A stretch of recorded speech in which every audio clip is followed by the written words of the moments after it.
Hey Frisco, on today's episode of Hustle and Pro, we are talking to Cesar Murillo, defender at the North Texas Soccer Club. So if everybody doesn't know what that is yet, we will tell you. But first, we're going to jump into a few quick hits, get to know Cesar's sports favorites, and then we'll talk a little bit more about his soccer career. Who is your favorite all-time athlete? My favorite all-time athlete? I think it would have to be Lionel Messi. I knew you were going to say Lionel that. Messi. He's amazing. He's an awesome player. What about your favorite all-time team? Maybe aside from soccer, I want to say the Dallas Cowboys. Growing up, I'm a big Cowboy fan in the household, big family, always supporting the Cowboys. Okay, then who's your favorite soccer team that you follow? Barcelona.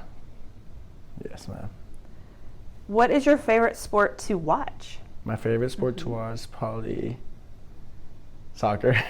And your favorite sport to play? Is it soccer? Yes, ma'am.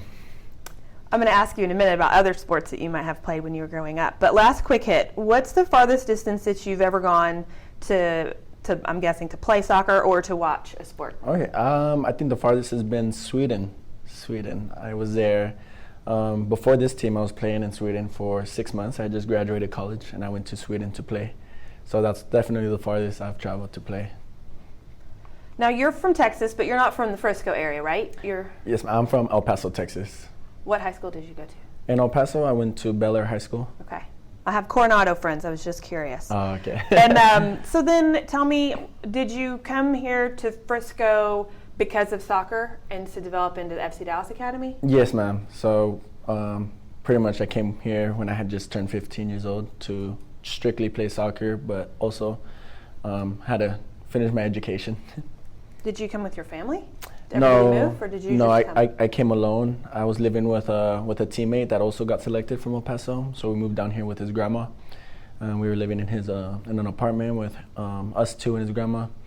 And then his grandma kind of got homesick, so she moved out. So then we kind of got two other players, and we got a two-bedroom apartment. So we were all living there, coming to train, go to school.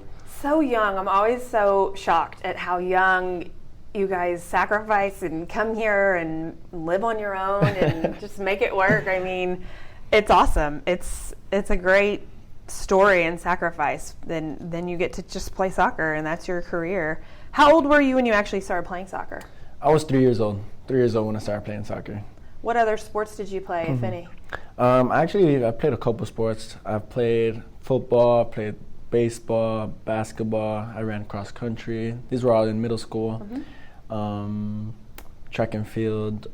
For the most part, I played every sport. There was a time where I was a big baseball, and I think going into high school, my dad's like, you need to focus on one, either baseball or soccer. So I ended up choosing. What's your baseball position? Center field. Okay. Quick. Cover a lot of ground out there. Yeah. Do you still watch baseball? I still watch from time to time, yeah. Especially when it's playoff. More so playoffs and World Series, obviously. But of course.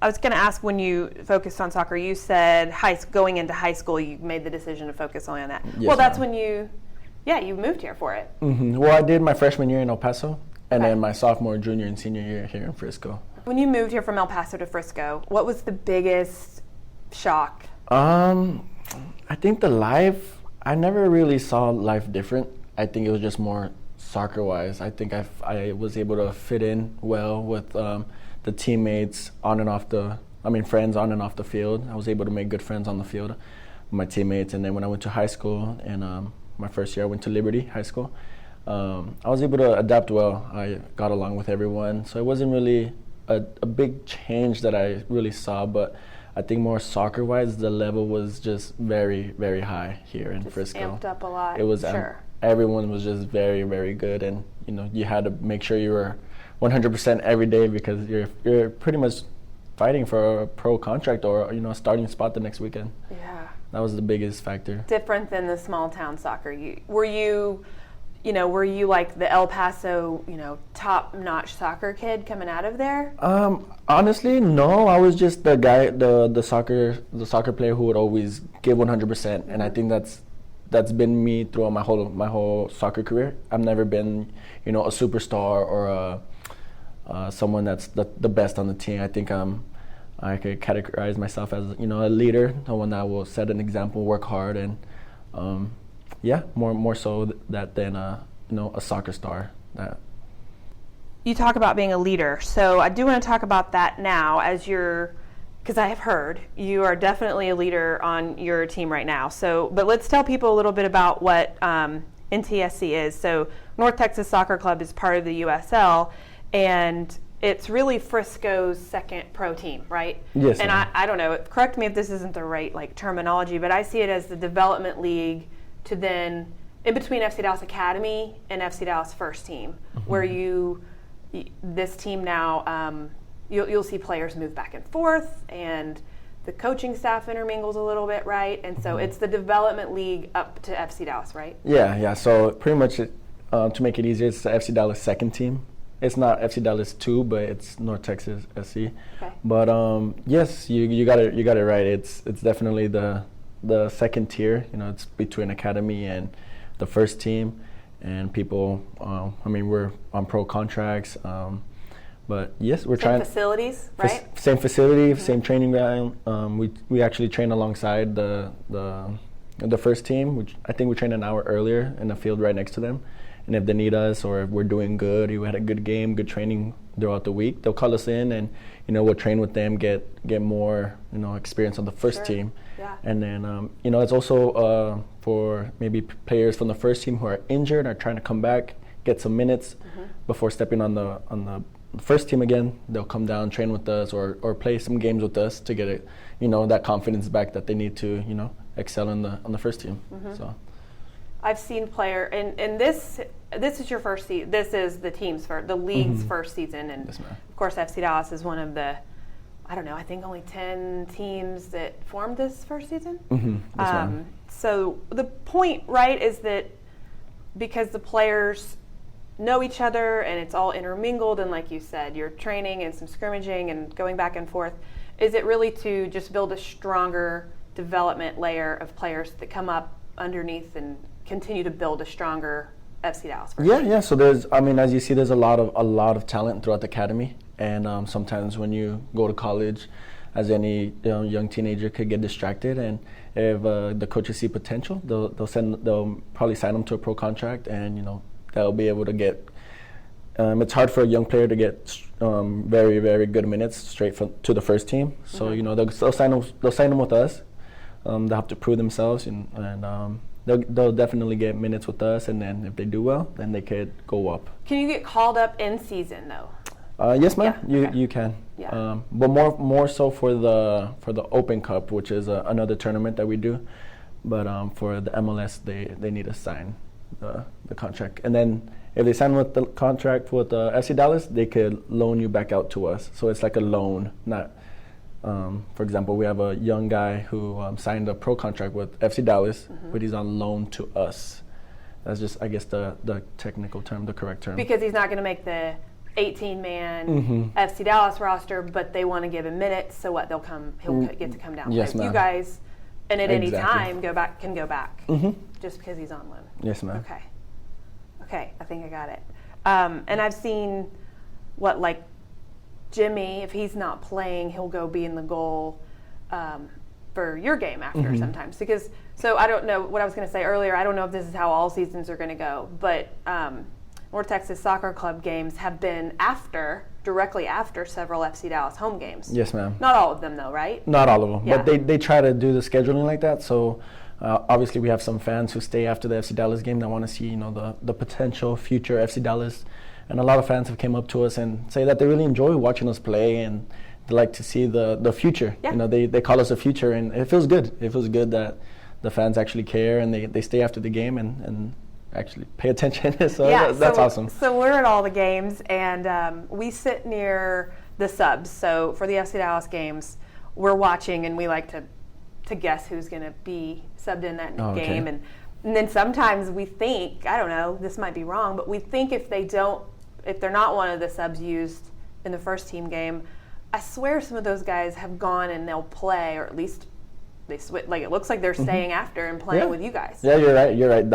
Earlier in the season, they did that a lot. Right now, since we've been traveling a lot, it's really hard. But if they're not gonna get minutes with the first team or they don't go in as a sub, then definitely, we could use some. It's a whole nother level of preparation. It is. Because I mean, mentally, are you always a starter or are you a sub sometimes? In the beginning of the season, I was a sub, but now as we're getting into it, I think I've been getting more starts. More starts. Yes. Because I mean, as a sub, mentally, like you don't know if that's your night or day or whatever, and then so if you're an FC Dallas first team sub, you might 3 subs are done, but you might not be done. Yeah, you don't. Sometimes you don't. You don't know or whatever. So you always got to be on your toes. You always got to prepare yourself. There's literally no days off. It's a lot of sacrifices. You have to constantly be eating well, drinking a lot of water, stay hydrated, because you never know. I mean, maybe you have a game Saturday with North Texas, and then the next day you need to go train with the first team. And at the end of the day, you need to do whatever you got to do to impress the first team coaches and your coach as well. Right. So you gotta be on, just ready to be on call. So. What's the hardest part right now? Is that the hardest thing? Is just the constant training and being game ready? Yeah, I think the constant thing is just taking care of your body.